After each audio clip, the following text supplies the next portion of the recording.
Hello guys, welcome back to another video, and before I start it, I just want to say that I'm sorry I haven't been uploading a lot. I've just been busy with a lot of stuff, but I've been streaming a little more. So if you want to check out my streams, my Twitch will be in the description.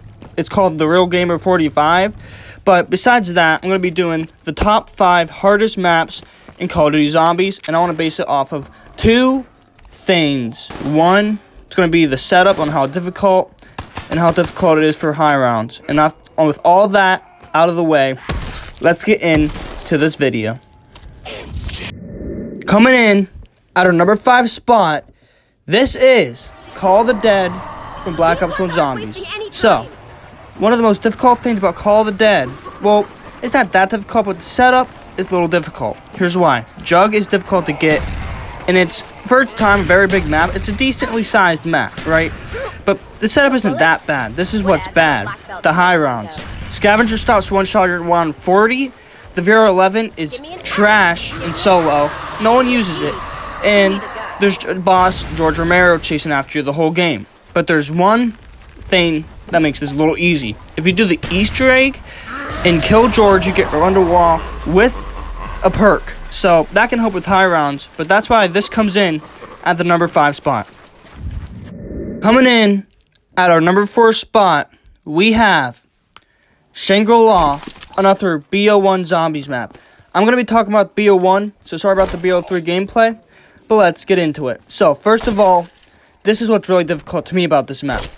The setup. So, for the setup, you need a bunch of points to get the power and to get all this stuff. The monkeys make it pretty easy so you can get double points, but still, this setup is really difficult. And you got boss zombies chasing you. This is the first map that introduced mini boss zombies and zombies at its time. So that was difficult. You have these spike traps and stuff. That's also pretty difficult about it during the setup. And yeah, that's the setup. The high rounds, kind of easy, but it's really tight. There's not many training spots, so that's difficult. But with the baby maker, it's basically infinite damage. It's a very good wonder weapon. With PhD, Mustang Sally, something like that. It's okay for high rounds, not that difficult, but the setup is pretty difficult, and that's why it comes in at my number 4 spot. Guys, the number 3 spot that we have is Verruckt Call of Duty Zombies. So, I'm going to base this off of WAW-BO4. Sorry about the BO1 gameplay. Well, I'll base it off of both. So let's get into this one. So, the setup, super easy. You buy a couple doors, you get the power, you buy jug, quick, that stuff, right? But, you know what you have in the box? A ray gun. So you have perks, so not like in Knocked, you don't have perks. This you do. You have a ray gun in WAW-BO4. In BO1, you have a decent wonder weapon, but it start sucking at round 20. Winter's Howl. You can't upgrade it, no pack-a-punch. So, basically what I'm trying to say, the setup's really easy, but those high rounds, damn, they're difficult. With traps, they're a little easier, but that's why it comes in at my number 3 spot.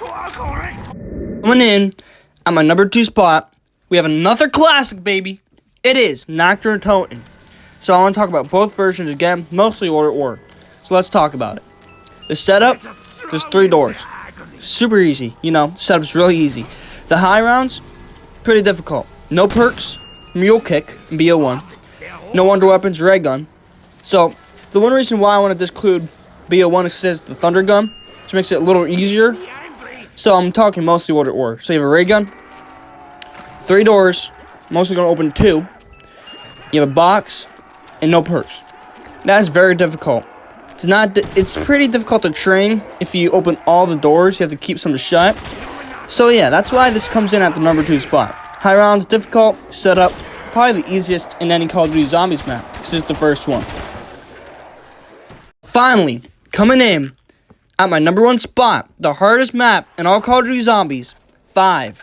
Here's why. The setup, it's a challenge. You have to open up all these doors. My tactic is camp up into this elevator until I have 10k points about, so I can buy down to the box. And my tactic is don't turn on the power and try to get a Winter's Howl or a ray gun, because this map is difficult. Let me go through it. So, you're getting points this whole game to go down to the basement, get some guns, and get ready for this boss. You know it's going to be coming, or you don't. If you know, Pentagon Thief, you don't want him to take your gun. So yeah, you try, like, you know, you have to open these doors, no points, and then you try to, like, go up for him, try to get enough guns to attack him, try to kill him, but you can't. And the high rounds are even more difficult, because you have the Bad Wonder weapon, the Winter's Howl. It sucks around round 20. That's when it starts sucking. And with the setup and the high round super difficult, this map is a challenge map, in my opinion. It's just a challenge of a map. And if you're a really good zombies player, I hope you play this one. And that's why it comes in out of #1. If you guys enjoyed, please like and subscribe. I'm sorry for taking so long to make this video. I've been busy, like I said. Check out the Twitch, though. Click at the top left for a new video. Bottom right to subscribe for new content.